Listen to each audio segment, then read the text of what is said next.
Hey, it's Bob Nalbandian and Matt Hartnett from Shockwave Skull Sessions and Aftershocks. If you'd like to receive access to exclusive episodes from your favorite show and would even like to be a part of it, we've got an offer that you simply can't refuse.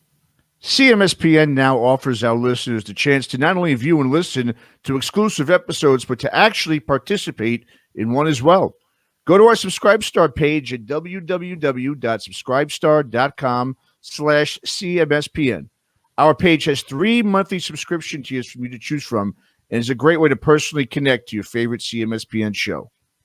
Our content will always be free of charge, but if you're looking to have a closer connection to your favorite show, subscribestar.com/CMSPN is the way to go. As always, thanks for listening, and enough of us talking. Here's the episode you actually came here for.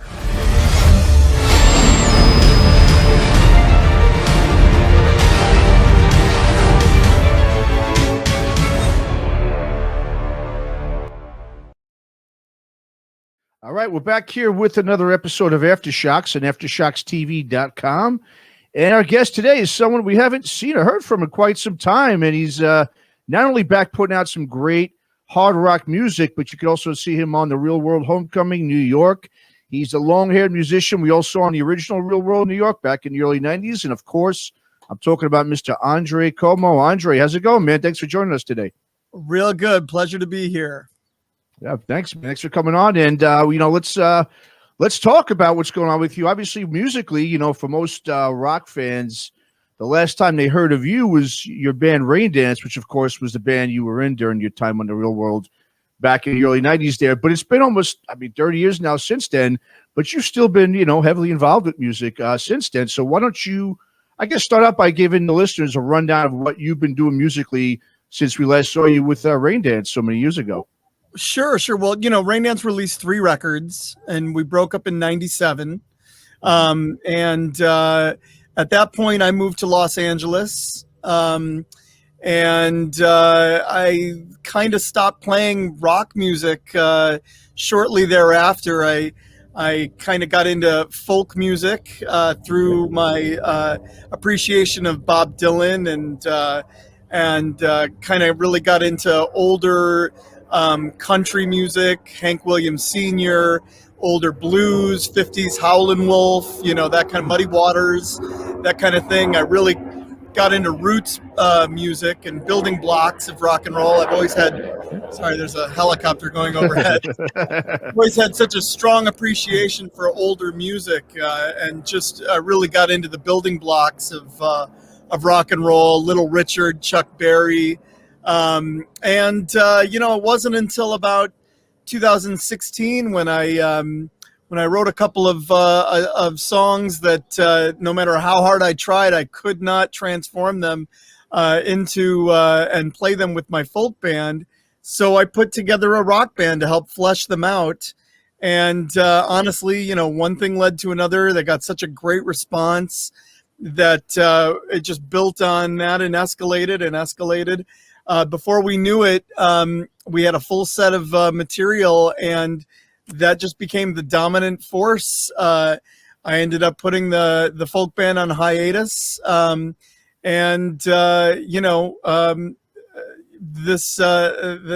rock band became my main musical outlet again. Very cool, man. Yeah, very I cool. realized how much I loved it and how much I missed it. Frankly, you missed it. What I do in rock is I'm able to sing in those high registers that I wasn't using in folk. I was playing my I hadn't even opened the case of my Les Paul in years. Wow. I mean, it's a crime. I know it's a crime against music. But, it's true. I just hadn't. I'd been playing acoustic music for so long that and I still have a great love and appreciation for the acoustic stuff. But what I can do in rock is maybe a little more special and a little rarer than what I do in folk. What I do in folk, 90% of singer-songwriters do that kind of thing. What I do in rock maybe is a little more special. Maybe not everyone can do that. So sure, yeah, no doubt. And The EP you put out last summer, Wrong Within, man, that was a really excellent return. You know, I mean, that was a really, really good record. Thank you. Yeah, and I know now, obviously, you've got your new single out called Clean Break. That's going to be coming off your upcoming full length coming out this year. Which definitely, between the two, I definitely hear more of that sort of '90s alternative sound on Clean Break compared to the EP last summer. Is the full length that you have coming out, is that going to have sort of a similar sound to the EP last year, or is it going to be a bit different and have more of that sound that we're hearing on Clean Break? Well, it's interesting. I would definitely say that Clean Break has more of that modern rock edge to it. Mm-hmm. And I think that there are certain songs on the new album that have a more modern rock take. But of course, there are the tracks that, that are more of that 70s style hard rock, prototypical metal that the EP is kind of based around. Okay. And that's the stuff that, I certainly love and will always, go back to early Kiss, Humble Pie, Led Zeppelin. That's, that's the stuff that I worship to this day. So yeah, the EP certainly, the full length, the new album Clean Break certainly has the elements of the more modern rock tracks. It definitely has the elements of the 70s prototypical metal, as well as some acoustic elements as well. Okay, sure. Very cool. No doubt. Well, Andre, of course, in addition to music, you obviously did the Real World Homecoming, and I'm going to kind of try to equate this to personal experience with I was in the military. So in that sense, I understand how you go into a room with people you don't know at all and you try to learn them. And then I've had reunions with military friends where you get back together after 20, 30 years and you really realize that you don't know any of these people again. I mean, you maybe know their names and you recognize the faces, but you don't know them again. So for you, how was the experience of coming back together after so many years and kind of having to reacquaint yourself all over again? So we share some of those PTSD, low grade PTSD emotions. Of course, I'm joking, but the truth is that I've stayed in touch with most of my cast of the original season of Real World. We have a running text thread that we've kept each other abreast of what's going on in our lives, as well as because I live in Los Angeles, which is very much a destination. Sure. Most people come here sooner or later, and I always try to see them when they're in town. Go out for dinner, have drinks, meet up for coffee, whatever. I also frequently visit New York still. And so when I'm there, I try to look up Kevin when I'm there, or Heather B. She's still in the New York area. So, we've definitely kept in touch over the years, some more than others. But I definitely think that we have a unique experience in that we were definitely a part of something that kept us close because we were a part of something so new and so what turned out to be so groundbreaking and in changing the pop culture landscape, that it definitely and of course, seeing how we've all changed and evolved over the years has been interesting and a pleasure, in the way that you want to see your old friends and what they're up to now. Sure. And it really is fascinating, and I don't think people give the Real World enough credit, where you said it definitely changed pop culture. And you're right. I mean, obviously reality TV came out of it. Now there's billionaires that have come out of reality TV. It's amazing. Presidents. President. Exactly. Yeah. Mm-hmm. But it's changed a lot more than that too. I would equate to, musically. Now you've got The Voice and American Idol and stuff, which is almost a derivative piece out of, seemed like every single season there was an Andre Comeau involved that was a singer or a rapper or a musician. And it kind of exposed that element. And really, even today, social media, I would say, is almost an outgrowth of what you guys started, because now anytime anybody on the other side of the country eats a cheeseburger, if you're following them, you know.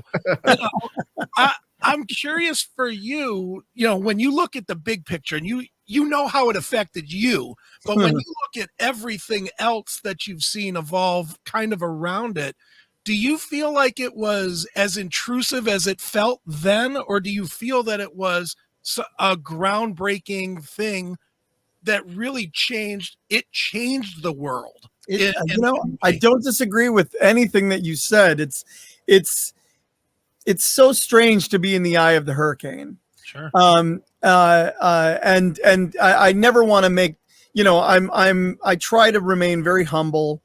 And I never want to make too big a deal of what impact I may have had or what we've done. I try not to think about it in those terms. I try not to take credit for things that I may have only had a small part in.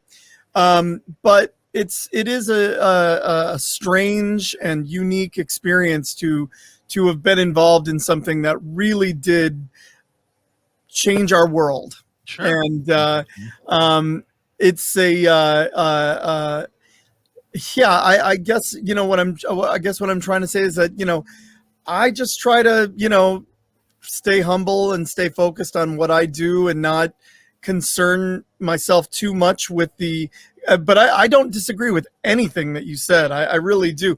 I just try not to let it cloud my judgment, and eyes on the prize, keep focused. Sure. No doubt. Well, yeah, and it's interesting with you guys, because you were the first ones. You kind of got the fame without the money, so to speak. I mean, you got to be known, but at the same time, you weren't able to go buy the Lamborghini because you wanted a cool car. How was that especially after Real World 1 aired, before Real World 2 came in? How was that for you to be recognized pretty much everywhere, but still not be getting the what you probably envisioned were the next things, the big record contract, the success, etc.? How was that for you? Well, it's interesting. It's a very good question. It was very difficult to feel like you're working still and not getting paid, because I was being approached on a daily basis by random strangers who wanted to either talk about how they could get on Real World, talk about MTV, bitch about MTV. Why don't they play music videos anymore? Right. Like, fuck off. I have nothing to do with this, and so it was, it was very difficult. And I'm not even going to lie. I had a identity crisis, shortly after.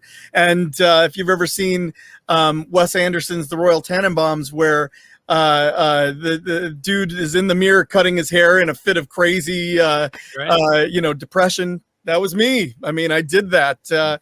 I definitely had that sort of existential crisis in the years that followed Real World. But I sort of found comfort in it as well, and I came to terms, and I managed to carve out a career and a good life for myself. But yeah, it was not an easy road. And certainly and a lot of it was self-inflicted.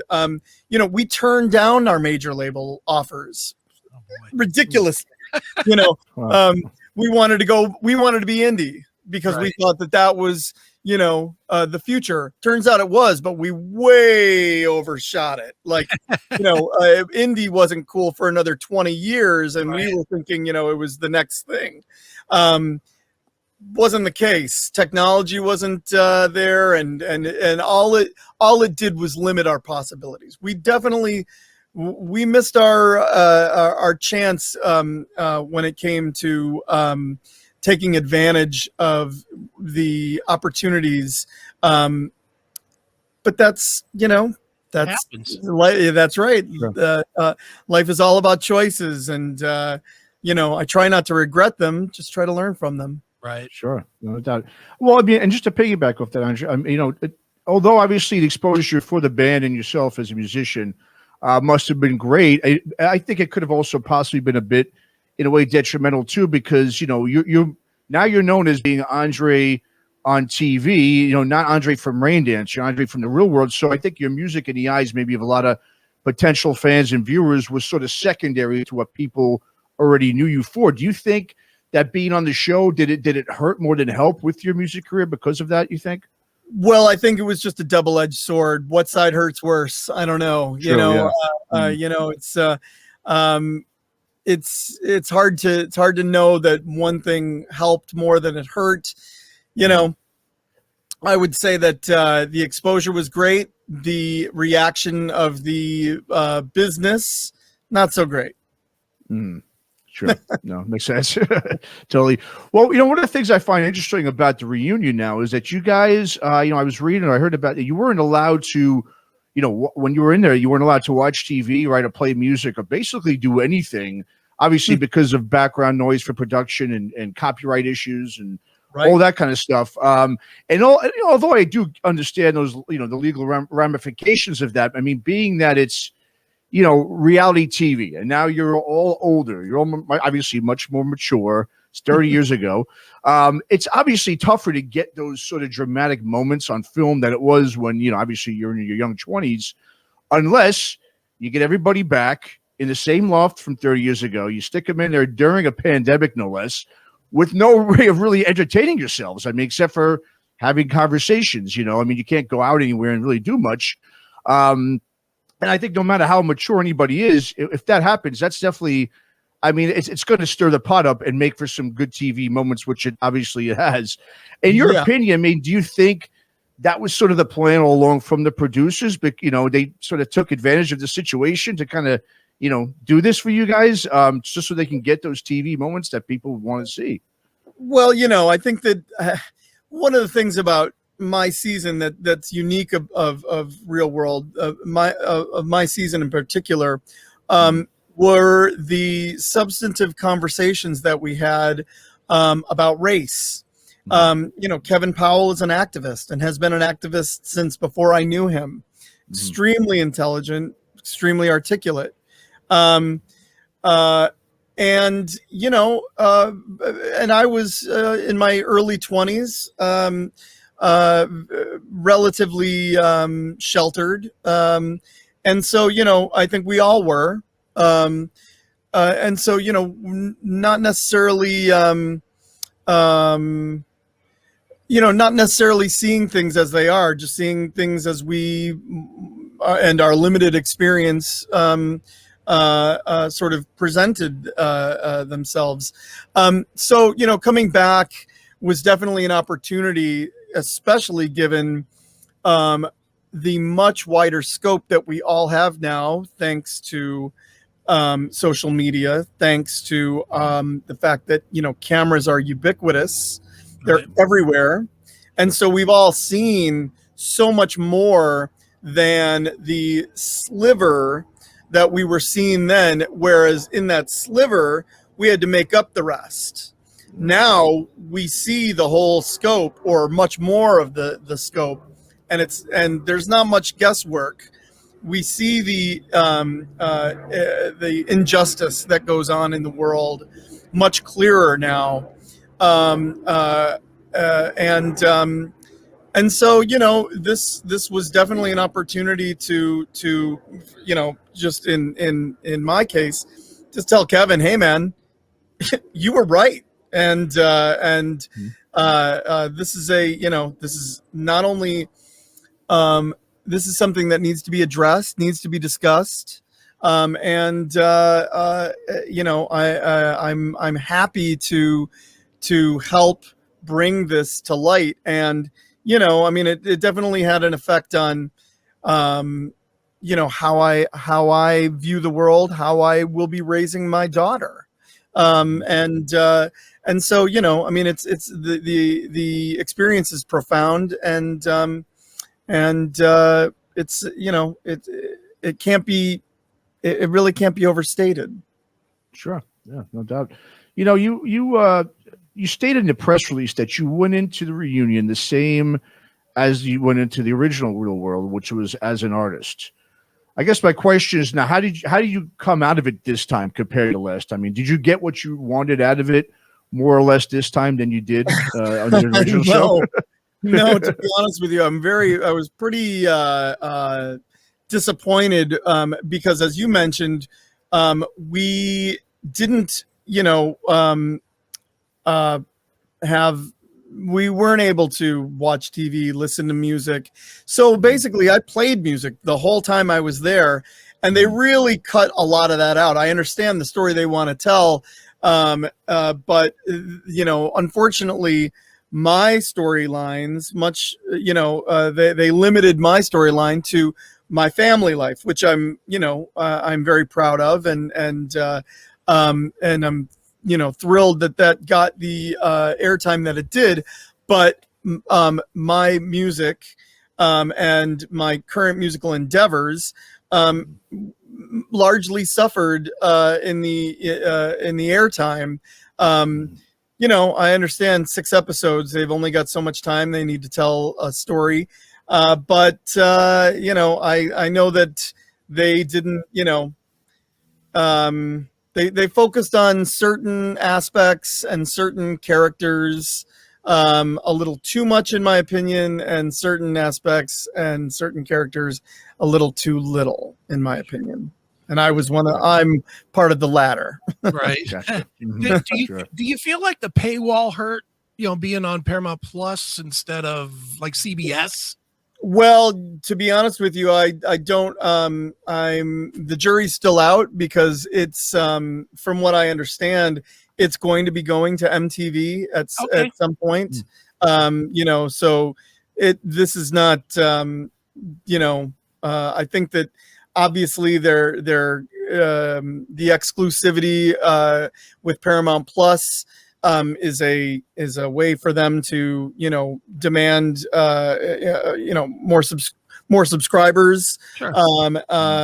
And they're going to hold on to that for a little while, but I'm quite certain that that it's going to eventually be aired on MTV and other Viacom properties, as well as probably other networks. It'll probably go to syndication at some point and get a much wider release. Okay, that makes sense. Well, I'll tell you what, Andre, let's move to music since we're focusing all on stuff that's not going to help you. Let's focus on something that will. You obviously left EMP and you started your own imprint, French Asados, which is great for you to kind of launch. Like you said, you're a longtime indie guy, so this is a great step toward being full indie. So talk a little bit about that move and why you decided to leave Ellefson's company to kind of form your own. Well, it was basically it was a move of necessity. I wanted to get this thing out. It was a matter of I didn't really want to wait, and we needed to get the single out. Where the album comes out is still possibly up in the air. But in this day and age, you can do a lot more in the indie marketplace than you could, even 5 years ago. So, for me, it was just about freedom and getting it out there quickly, in a timely manner, as the show has a lot of attention on it right now. Sure. And so I just wanted it out ASAP, and the easiest way to do that was to put it out myself. No question. And then Andre, you're obviously working with a guy we know, Tom Hazart, with Tom and Andre Get Real, and obviously he's THC Music, etc. So how did you get involved with Tom, and what does he provide that you think will help get you to the next level? Well, it's funny, Tom. I met Tom in the early 2000s as I was transitioning out of rock music for a time. He was at a label, and I was playing at the Viper Room, and we just kind of like met, and I was literally sort of right in that transition period, where I was kind of a little. What's the word? A little disenchanted with rock music at that moment, popular rock music, and at the time, really was getting involved in folk and acoustic music, and that became very that became sort of my mainstay for a long time. So, and Tom's a metalhead, right. Tom loves, his metal. And so, and I'm old. That was what I grew up on as well. But we just kept in touch a bit. And when, in about 2016, I wrote a couple of songs that I had to, flesh out with a full rock band. I gave my the EP over to a friend, an independent radio promoter named Tim, who played it around to some of his friends, and Tom was one of those guys, and Tom was like, "Yeah, I know Andre. I remember meeting him way back when," and so we just sort of talked, and at the time he was president of EMP Label Group, and so we put it out on that label, okay. and that's how I got on with Tom. No question. Well, Andre, it is great to have you back in the pop culture lexicon. It's great to have new music, Clean Break, which people can check out anywhere that you check out music these days. It's out there now, as well as the EP from 2 years ago. And Andre, where should we tell people to go to keep up with you and all of your endeavors? Yeah, you can find me on all of the social media sites, AndreComeauMusic.com, as well as Facebook, Twitter, so on and so forth. We just shot a music video to Clean Break that hopefully will be, I know I'm getting a first draft this weekend to take a look at. I would hope that it'll probably, we'll be able to release it by next week, sometime in the later part of next week. I'm going to be, I'm doing a run of shows in Texas next week. I'm going to be in playing 5 shows in Houston, San Antonio, Austin, and Dallas. A couple shows in Dallas. One's in Fort Worth, I believe. Those were booked before things were certain to be opening up a little more broadly. So when we booked those, they were sort of solo acoustic bookings. So that's what these shows are going to be, just me and an acoustic guitar playing sort of stripped down versions of these of my new tracks. But they're it's going to be a lot of the new material. Right. And I'm excited to be playing shows again. It's been far too long. And a lot of the people that'll be coming to these shows probably be the first shows they've seen in a long time. So it's been a crazy year that we've all been living through, and I'm happy to be putting it in the rear view. No question. No doubt. Any chance, we're going to see any of the Rain Dance stuff on the streaming sites? I know a lot of your fans are asking about that. Yeah, probably not. The albums are out of print, and it's kind of again in the rear view for a lot of the members of the band. I don't play those songs in my set, and I think that's just part of a time capsule. Sure. Totally. Makes sense. Well, once again, the new song, let's stay in the present. The new one is Clean Break. It is out there now. And Andre, thanks so much for joining us here on Aftershocks. Thanks a lot, Andre. Thank you, guys. It was nice speaking with you, and have a be safe. Thanks for listening to Aftershocks. For more episodes, go to our website at www.aftershockspodcast.com. Visit us on our Facebook, Instagram, and Twitter pages for more news and information on the podcast. And be sure to subscribe, listen to, and review all episodes on YouTube, Spotify, Apple Podcasts, and all other podcast platforms. For your music listening pleasure, visit our website or go to www.shockwavesradio.com. For all comments and questions, please email us at info@aftershockspodcast.com.